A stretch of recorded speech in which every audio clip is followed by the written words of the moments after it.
Hello everyone, welcome to Spark Up classes. This is Suman Yadav. बहुत सारे ऐसे स्टूडेंट्स हैं जिनको स्ट्रे वैकेंसी राउंड की पूरी जानकारी नहीं होती, तो आज की वीडियो में यूपी स्टेट के स्ट्रे वैकेंसी राउंड के बारे में बताने वाली हूँ। डिटेल में हर एक प्रोसेस, ऑनलाइन होता है, ऑफलाइन होता है, एमबीबीएस बीडीएस का कैसे होता है, आयुष का कैसे होता है, कौन कौन से लोग इसके लिए एलिजिबल होते हैं, कितने पैसे लगते हैं स्ट्रे वैकेंसी राउंड में, क्या प्रक्रिया होती है, कहाँ जाना पड़ता है, कैसे ये प्रोसेस होती है, सब कुछ ए टू जेड आज के वीडियो में मैं यूपी के लिए बताने वाली हूँ, एमबीबीएस बीडीएस के लिए भी और आपके आयुष काउंसलिंग के लिए भी। दोनों यूपी की, दोनों काउंसलिंग के लिए मैं आपको पूरी प्रोसेस बताने वाली हूँ स्ट्रे वैकेंसी राउंड की।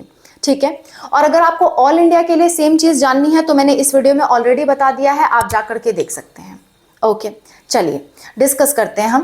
हम बात कर रहे हैं यूपी काउंसलिंग की। यूपी काउंसलिंग, हम यूपी काउंसलिंग की बात कर रहे हैं। यूपी काउंसलिंग में हम बात करेंगे एमसीसी, यानी कि जो आपकी एमसीसी को कई लोग समझते हैं ना कि ऑल इंडिया वाली। देखिए, एमसीसी एक संस्था है। एमसीसी दो तरह की काउंसलिंग कराती है, ऑल इंडिया भी और स्टेट भी।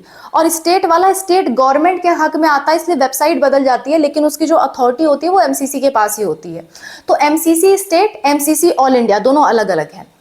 तो एमसीसी यानी कि एमबीबीएस बीडीएस, उसके क्या रूल हैं? जो एमसीसी रूल बनाएगी वही चीज स्टेट्स पे भी लागू होते हैं। और बाकी दूसरा होता है आयुष। आयुष यानी कि बीएएमएस, बीएचएमएस, बीयूएमएस, ये तीन ही कोर्स होते हैं यूपी में। बी फार्मा वगैरह नहीं होता है यूपी में नीट के अंतर्गत। तो इन सब के लिए जो स्ट्रे वैकेंसी राउंड में नियम लागू होते हैं वो बताती हूं। स्ट्रे वैकेंसी, देखिए इन दोनों के लिए जो नियम कॉमन है वो पहले इकट्ठे बता दे रही हूं। स्ट्रे वैकेंसी राउंड में अगर आपको जाना है तो कम से कम आपका फर्स्ट, सेकेंड या थर्ड में आपका रजिस्ट्रेशन होना चाहिए। आपने फर्स्ट, सेकेंड, थर्ड में रजिस्ट्रेशन किया है और सिक्योरिटी मनी दिया है तो आप स्ट्रे वैकेंसी राउंड के लिए एलिजिबल हो। ठीक है, हाँ, आपको फर्स्ट, सेकेंड, थर्ड में सिक्योरिटी मनी रजिस्ट्रेशन किया है और साथ में आपको कोई कॉलेज नहीं मिला, नो कॉलेज, कोई कॉलेज नहीं मिला, नो कॉलेज अलॉटेड, कोई भी कॉलेज नहीं मिला तो आप एलिजिबल हो। या फिर आपको फर्स्ट या सेकेंड राउंड में कॉलेज मिला, मान लेते हैं फर्स्ट राउंड में आपको कॉलेज मिला, फर्स्ट राउंड में कॉलेज अलॉटेड, लेकिन आपने छोड़ दिया यानी कि फ्री एग्जिट कर लिया, फ्री एग्जिट, तो भी आप एलिजिबल हो। ठीक है, दोनों के लिए बात कर रही हूं, एमबीबीएस बीडीएस के लिए भी और आयुष के लिए भी। और अगर आपको सेकेंड और थर्ड में मिला और आपको कॉलेज मिला, कॉलेज अलॉटेड, लेकिन आपने क्या किया, एडमिशन नहीं लिया और अपनी सिक्योरिटी मनी गंवा बैठी। या तो एडमिशन नहीं लिया, आपने एडमिशन नहीं लिया तो सिक्योरिटी मनी आपकी चली जाएगी। ठीक है, या फिर आपने एडमिशन ले लिया बट बाद में जाकर के रिजाइन कर दिया, यानी कि कॉलेज छोड़ दिया, तो इन दोनों ही केस में आप एलिजिबल हो। इस वाले में भी सिक्योरिटी मनी आपको वापस नहीं मिलेगी।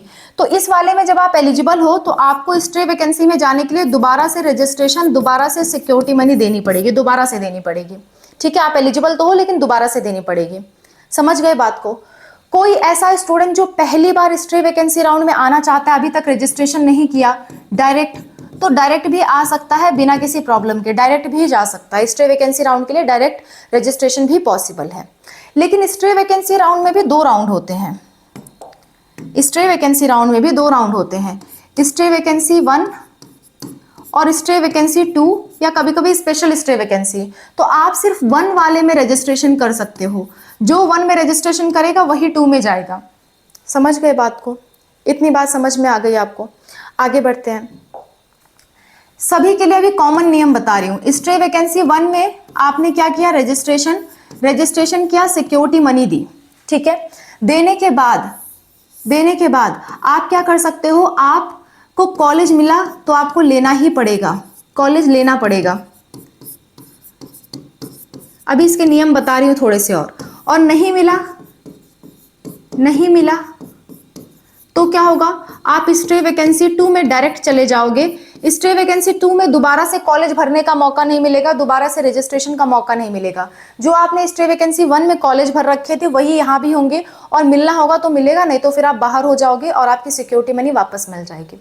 ठीक है, और मिल गया तब भी सिक्योरिटी मनी वापस मिलेगी, लेकिन मिलने के बाद अगर आपने छोड़ दिया तो सिक्योरिटी मनी वापस नहीं होगी।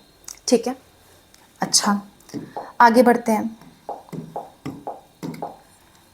एक और बात ध्यान रखिएगा, कोई ऐसा बच्चा जिसने फर्स्ट, सेकंड, थर्ड या किसी भी एक राउंड में रजिस्ट्रेशन कर रखा था, सिक्योरिटी मनी दे रखी थी, उसे अगर स्टे वैकेंसी में जाना है तो उसे रजिस्ट्रेशन दोबारा से करना होगा, लेकिन सिक्योरिटी मनी दोबारा नहीं देनी होगी।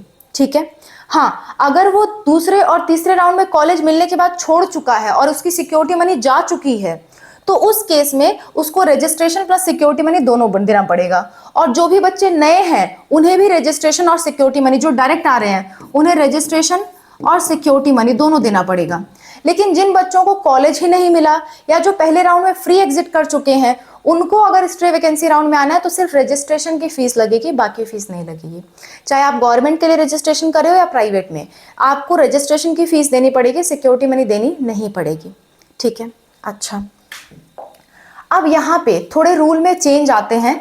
अगर मैं बात करूं बीडीएस की और एमबीबीएस की, अगर आपको स्टे वैकेंसी राउंड 1 में या राउंड 2 में, स्टे वैकेंसी राउंड 2 में या राउंड 1 में अगर आपको कॉलेज मिल गया और एमबीबीएस बीडीएस का कॉलेज आपने ले लिया तो कोई दिक्कत नहीं है। लेकिन बाय चांस अगले साल या कभी भी आप इसे छोड़ना चाहते हो, उसी वक्त छोड़ना चाहते हो या अगले साल छोड़ना चाहते हो, तो आप बैन कर दिए जाओगे नीट से 1 साल के लिए। नीट से 1 साल के लिए बैन कर दिए जाओगे। जैसे मान लेते हैं आपने अभी एडमिशन लिया 2025 में और नीट 2026 होने से पहले आपने छोड़ दिया, चाहे आपने जनवरी में छोड़ा हो, फरवरी में छोड़ा हो, कभी भी छोड़ा हो, आपने छोड़ दिया, तो नीट 2026 आप नहीं दे पाओगे। या फिर आपने नीट 2026 का एग्जाम होने के जस्ट बाद छोड़ दिया, या मान लेते हैं 2026 में मार्च, अप्रैल, मई, जून, जुलाई कभी भी आपने छोड़ दिया। ठीक है, आप नीट एग्जाम होने के बाद मतलब मई के बाद आपने छोड़ा, जून, जुलाई, अगस्त कभी भी आपने छोड़ा, तो नीट 2027 का एग्जाम आप नहीं दे सकते। यानी जब भी आप छोड़ रहे हो उसके अगला जो भी नीट का एग्जाम पड़ रहा है उसमें आप बैन कर दिए जाओगे, आप नहीं दे सकते। ये चीज होती है एमबीबीएस और बीडीएस के लिए। लेकिन अगर हम बात करें बीएएमएस के लिए या बीयूएमएस के लिए या बीएचएमएस के लिए, तो उस केस में अगर आप कॉलेज छोड़ भी देते हो स्टे वैकेंसी राउंड में तो आपको बॉन्ड फीस भरनी पड़ेगी, पैसे का नुकसान होगा और आप काउंसलिंग से बाहर कर दिए जाओगे इसी साल। यानी कि 2025 में आप बैन रहोगे, 2025 में आप कहीं कुछ नहीं कर सकते, लेकिन 2026 पे कोई फर्क नहीं पड़ेगा। यानी आयुष काउंसलिंग जब आप कराते हो तो जो होगा इसी साल होगा, अगले साल से कोई लेना देना नहीं है। लेकिन जब आप एमबीबीएस बीडीएस का कराते हो और कॉलेज मिलने के बाद छोड़ देते हो तो अगला साल आपका इम्पैक्ट होगा, अगले साल आपको बैन किया जाएगा। ठीक है, अब कई लोग डरेंगे कि क्या हमें स्टे वैकेंसी राउंड में नहीं पार्टिसिपेट करना चाहिए, इससे क्या दिक्कत हो जाएगी हमें, ऐसा बहुत सारे लोग सोचते हैं कि कोई भी कॉलेज मिल गया तो हमें क्या लेना ही पड़ेगा। तो ऐसा नहीं है, आपको चॉइस फिलिंग कराई जाती है। चॉइस फिलिंग में सिर्फ उतने ही कॉलेज भरिए जो आपको चाहिए, जो आपको नहीं चाहिए वो आप भरिए ही मत, तो आपको कोई ऐसा कॉलेज नहीं मिलेगा जो आप नहीं चाहते हो। जितने भरोगे उसी में से मिलना होगा तो मिलेगा, नहीं तो नहीं मिलेगा। और मिल गया तब भी सिक्योरिटी मनी वापस मिलेगी, नहीं मिला तब भी सिक्योरिटी मनी वापस मिलेगी। और अगर आप मिलने के बाद छोड़ते हो तो सिक्योरिटी मनी वापस नहीं मिलेगी। समझ गए बात को। और किसी भी हाल में इनमें एडमिशन लेने के बाद आप रिजाइन नहीं कर सकते। रिजाइन करते हो तो आपके पूरे के पूरे पैसे काट लिए जाएंगे और उल्टा बॉन्ड फीस भी मांगी जा सकती है। ठीक है, समझ गए आप। तो ये पूरा स्टे वैकेंसी राउंड का फंडा है। मैंने एक एक चीज आपको समझा दी, रूल्स समझा दिए, एलिजिबिलिटी समझा दी, दोनों के लिए, आयुष के लिए भी और एमबीबीएस बीडीएस के लिए भी। और अगर आपको स्टिल कोई डाउट रह जाता है, आप हमसे पर्सनली बात करना चाहते हो, तो ये हमारा फ़ोन नंबर है 8957391589। ये हमारा व्हाट्सअप नंबर है, इस पर आप व्हाट्सएप पे मैसेज करिए, हम आपको QR कोड भेजेंगे। 200 का पेमेंट दे करके आप हमसे बात कर सकते हो। ओके, 200 का पेमेंट दे करके आप हमसे बात कर सकते हो, हमसे कन्वर्सेशन कर सकते हो। एक और बात जो मैं बताना आपको भूल गई थी वो ये कि यूपी नीट, एमबीबीएस, बीडीएस और आयुष जो है ऑनलाइन होता है या ऑफलाइन होता है, और ऑफलाइन होता है तो कहाँ होता है, ये डिटेल्स भी मैं आपको दे देती हूँ। ध्यान से देखिए, हम बात कर रहे हैं UP, MBBS, BDS, just a minute, UP MBBS BDS, और हम बात कर रहे हैं यूपी आयुष की, यूपी आयुष, इनके हम स्ट्रे वैकेंसी राउंड की बात कर रहे हैं। तो ये ऑनलाइन होते हैं या ऑफलाइन होते हैं, ये ध्यान से सुन लीजिए। देखिए, इनमें सबसे पहले आपको ना हमेशा स्ट्रे वैकेंसी राउंड के लिए क्या करना पड़ता है, रजिस्ट्रेशन करना पड़ता है, चाहे वो MBBS BDS के लिए हो या फिर वो आयुष के लिए हो। स्टे वैकेंसी राउंड के लिए रजिस्ट्रेशन करना पड़ता है, जिसमें 2000 रुपये लगते हैं। चाहे आप गवर्नमेंट के लिए जाओ, प्राइवेट के लिए जाओ, चाहे आप पहले जा चुके हो या नहीं गए हो, आपको ये रजिस्ट्रेशन फीस तो देना ही पड़ेगा। और सिक्योरिटी मनी एज पर, जैसे कि आपने पहले दे रखा है और आपको कॉलेज नहीं मिला तो आप दे सकते हो, ठीक है, देना ही पड़ेगा। और अगर आपने पहले दे रखा और कॉलेज भी नहीं मिला तब स्टे वैकेंसी में जा रहे हो तो सिक्योरिटी मनी नहीं लगेगी। कॉलेज मिला था, छोड़ दिए थे, सिक्योरिटी मनी कट गई है, तो यहाँ पे जा रहे हो तो दोबारा से सिक्योरिटी मनी लगेगी। तो ऐसा नियम होता है जो हम डिस्कस कर चुके हैं। तो रजिस्ट्रेशन जो होता है, रजिस्ट्रेशन की प्रोसेस ऑनलाइन होती है। रजिस्ट्रेशन ऑनलाइन होगा, जैसे आप बाकी राउंड्स का करते हो वैसे ही रजिस्ट्रेशन ऑनलाइन होगा। ये 2000 की पेमेंट भी आपकी ऑनलाइन ही होगी। रजिस्ट्रेशन कैसा होगा, ऑनलाइन, दोनों में ही। लेकिन ऑनलाइन रजिस्ट्रेशन के बाद जो चॉइस फिलिंग होती है, चॉइस फिलिंग, वो चॉइस फिलिंग नहीं होगी। ऑनलाइन रजिस्ट्रेशन के बाद चॉइस फिलिंग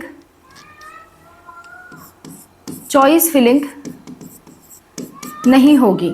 इसमें भी ऑनलाइन रजिस्ट्रेशन के बाद चॉइस फिलिंग नहीं होगी, चॉइस फिलिंग आपकी नहीं होगी।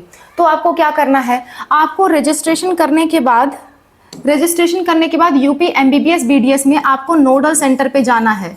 आप कहोगे किस डेट को जाना है, तो वो डेट आ जाएगी, स्टे वैकेंसी राउंड की जो डेट आएगी उस डेट में आपको नोडल सेंटर पे जाना है। उसमें टाइम भी लिखा होता है, लोकेशन भी लिखी होती है।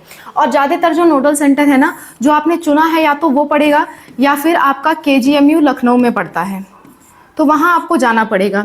ऐसा नहीं है कि कई सारे कॉलेज में सीट बाकी है तो अलग अलग कॉलेज में आपको जाना पड़ेगा, ऐसा नहीं होता। जैसे मान लेते हैं 10 कॉलेज में सीट बाकी हैं, तो ऐसा नहीं है कि आपको 10 कॉलेज पे पहुंचना पड़ता है, नहीं, ऐसा नहीं होता। आपको सिर्फ एक जगह जाना होता है, नोडल सेंटर, और नोडल सेंटर पे ही जितने भी कॉलेजेस में सीट बाकी हैं वो लिस्ट आपको दिखाई जाती है कि देखिए इतने कॉलेजेस में सीट बाकी हैं।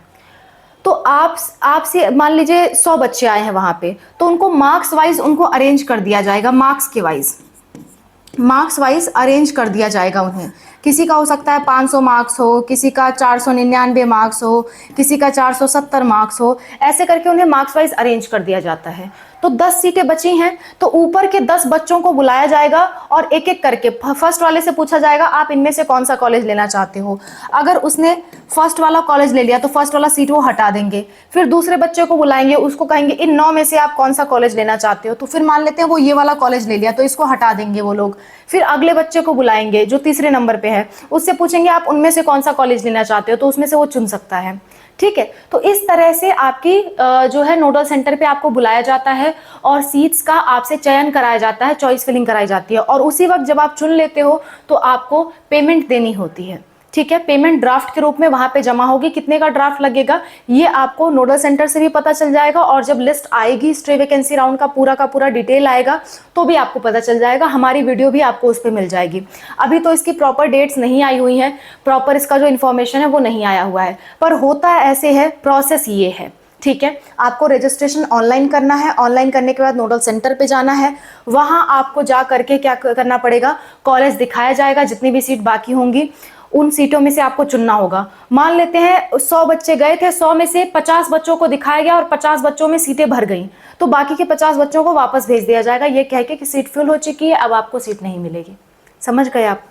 तो इस तरह से कुछ होता है। और वहां जाने के बाद अगर आपको जो सीटें बची हैं उसमें से कोई पसंद नहीं है, आप चाहते हो कि मुझे इसमें से एक भी नहीं लेना, तो आप वापस भी आ सकते हो बिना किसी नुकसान के। आपका उससे कोई नुकसान नहीं होगा, आप वापस भी आ सकते हो। मान लेते हैं 4 सीटें दिखाई गई, आपका नंबर आने तक 4 सीटें बची और वो चारों ही सीटें आपको नहीं पसंद है, वो चारों ही कॉलेज आपको नहीं पसंद है, तो आप कहोगे नहीं हमें एडमिशन नहीं लेना, आप मना करके वहां से आ सकते हो। आपका कोई नुकसान नहीं होगा, कोई आपको बैन नहीं किया जाएगा, कुछ भी नहीं होगा। बस जाने के बाद जब आपने सीट ले ली तो लेने के बाद नहीं छोड़ना है, लेने के बाद छोड़ोगे तो आप बैन होगे MBBS BDS में, ठीक है, समझ गए बात को। ये चीज आपको गवर्नमेंट के लिए भी होता है, प्राइवेट के लिए भी होता है, चाहे आप गवर्नमेंट कॉलेज में जाना चाहते हो या प्राइवेट, प्रोसेस सेम रहेगा। नोडल सेंटर हमेशा किसी गवर्नमेंट कॉलेज में पड़ेगा, ज्यादातर केजीएमयू में पड़ता है, बाकी दूसरे नोडल सेंटर्स पे भी पड़ सकता है। तो वो आपको तब पता चलेगा जब इसका शेड्यूल आएगा। ठीक है, तो इस तरह से प्रोसेस होती है। वहीं पे आपको कॉलेज पूछा जाएगा, कॉलेज आप लोगे, लेने के बाद एडमिशन हो जाएगा, बात खत्म हो जाएगी। अच्छा, अब आयुष में क्या प्रोसेस होता है? आयुष में भी चॉइस फिलिंग नहीं होती है। ऑनलाइन रजिस्ट्रेशन के बाद आपको बुलाया जाता है, एक ही नोडल सेंटर यहाँ पे होता है, वो है homeopathic medical college Lucknow. Homeopathic college Lucknow, ये हनीमैन चौराहा पे है। ठीक है, हनीमैन चौराहा जो लखनऊ में है, वहां पे ये कॉलेज स्थित है, वहां पे आपको जाना होता है। वहां पे जाना होता है, टाइम वगैरह सब कुछ का शेड्यूल आता है, आपको फिक्र करने की जरूरत नहीं है। अगर आपको डर है कि आपको टाइम शेड्यूल नहीं पता चल पाएगा, तो डिस्क्रिप्शन में एक प्लेलिस्ट है, उस प्लेलिस्ट को सेव कर लीजिए। उस प्लेलिस्ट को आप सेव करके रखेंगे तो उसके बाद जो भी अपडेट्स इससे रिलेटेड है वो आपको मिलती रहेगी। जब भी स्टार्ट होगा मैं वीडियो बना के डाल दूंगी। ठीक है, जो भी आएगा कि कहाँ पे जाना है, कितने टाइम जाना है, किस वक्त जाना है, वो सब कुछ मैं वीडियो बना के डाल दूंगी। अभी फिलहाल एक तरीका बता रही हूँ कि कैसे कैसे होता है। ठीक है, अगर आप ऑल इंडिया का तरीका जानना चाहते हो तो मैंने इस वीडियो में बता दिया, वो भी आप देख सकते हो कि all India stray vacancy round का क्या तरीका है। तो यूपी एमबीबीएस बीडीएस का ये है। आयुष में क्या है, आपको इस कॉलेज पे जाना है, यहाँ पे सेम वैसे ही आपको लिस्ट दिखाई जाएगी कि इतने कॉलेजेस में सीट बाकी हैं, इतने कॉलेजेस में सीट बाकी हैं, और बच्चों को बुलाया जाएगा। जितनी सीट बाकी है उससे करीबन 10 गुना ज्यादा बच्चों को बुलाया जाता है। बच्चों को बुलाया जाएगा, उनसे एक एक करके पूछा जाएगा, एक एक करके, और तब तक पूछा जाएगा जब तक सीटें भर नहीं जाती। ठीक है, मार्क्स वाइज उनको अरेंज किया जाएगा। जिसके मार्क्स ज्यादा हैं उससे पहले पूछा जाएगा, वो ज्यादा चुनाव कर सकता है। जिसके मार्क्स कम है उसके सामने जब जितने कॉलेज बचेंगे उसमें से उसको चुनना होगा। चुनने के बाद आपको कॉलेज लेना है या नहीं लेना है, आपकी मर्जी। आपको लग रहा है कि मुझे कॉलेज नहीं लेना, तो वहां से देख करके आप वापस आ सकते हो, कोई दिक्कत नहीं है। अगर आपने एक बार कॉलेज ले लिया, पैसे दे दिए, तो फिर आप छोड़ नहीं सकते। छोड़ोगे तो आपके पैसे का नुकसान होगा, सिक्योरिटी मनी भी चली जाएगी, कुछ भी वापस नहीं होगा। हाँ, आप बैन नहीं होते हो। इसमें क्या है, एमबीबीएस बीडीएस में बैन हो जाते हो। अगर कॉलेज लेने के बाद छोड़ोगे तो अगले साल बैन रहोगे, लेकिन आयुष में ऐसा नहीं होता। आयुष में अगर आप छोड़ दो तो आपके पैसे का नुकसान होगा, लेकिन आप बैन नहीं होगे। तो ये प्रोसेस होती है स्ट्रे वैकेंसी राउंड की। आपको अलग अलग जगह भटकना नहीं होता। ऐसा नहीं है कि 20 कॉलेज में सीट बाकी है तो 20 कॉलेज पे जाना पड़ेगा, नहीं, केवल एक जगह जाना है, नोडल सेंटर पे। यहाँ पे भी, आयुष में भी, अगर 30 जगह कॉलेज में सीटें बाकी हैं, प्राइवेट हो चाहे गवर्नमेंट, हर सीटें बाकी है, तो आपको सिर्फ एक जगह जाना है, होम्योपैथिक कॉलेज जो हनीमैन चौराहा पे है, वहां पे आपको जाना है। दिन भर का समय लग जाता है, 7-8 घंटे का, तो कुछ खाने पीने का साथ में लेकर के जाना आप।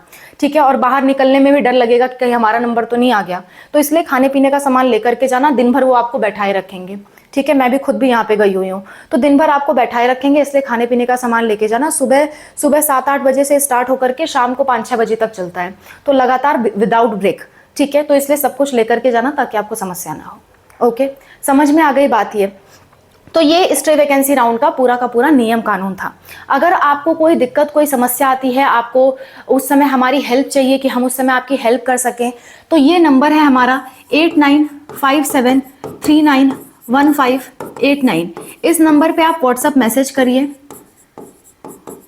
मैसेज करिए। हम आपको QR कोड भेजेंगे, 200 का पेमेंट करके आप हमसे बात कर सकते हैं। कॉल अरेंज करने में थोड़ा टाइम लग जाता है, कभी कभी दिन भर का समय लग जाता है, इसलिए अगर आपको स्ट्रे वैकेंसी राउंड में हेल्प चाहिए तो आप प्री बुकिंग कर सकते हैं कि हाँ मैम, स्ट्रे वैकेंसी राउंड में हमें हेल्प चाहिए, इसलिए हम आपको पेमेंट कर रहे हैं, उस समय हमारी हेल्प करिएगा, हमारे लिए एक्टिव रहिएगा। तो मैं आपके लिए एक्टिव भी रहूंगी। पहले आप 200 पेमेंट करके बात कर सकते हैं और फिर बुकिंग कर सकते हैं। उस समय अगर कोई भी आपको समस्या आती है, मैं आपके लिए एक्टिव रहूंगी आपकी हेल्प करने के लिए। ये हेल्प भी आप मुझसे ले सकते हैं। बाकी अगर छोटा मोटा कोई डाउट है जिसमें थोड़ा आप रुक सकते हो, तो वीडियोस का आप इंतजार करना ला, मैक्सिमम टॉपिक्स पे मैं वीडियो बनाऊंगी।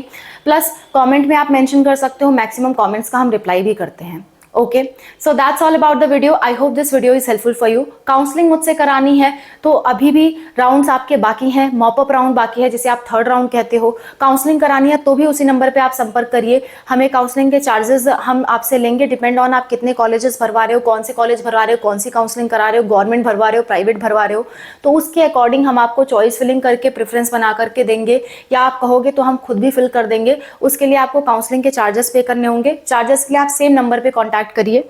ये वाला जो नंबर है, इसी नंबर पे आप कांटेक्ट करिए, हम काउंसलिंग में भी आपको पूरा हेल्प करेंगे। ओके, ताकि बेस्ट पॉसिबल चांसेस बन सके आपके सिलेक्शन के। That's all, bye, take care, wish you all the best for whatever you are going to do. Bye.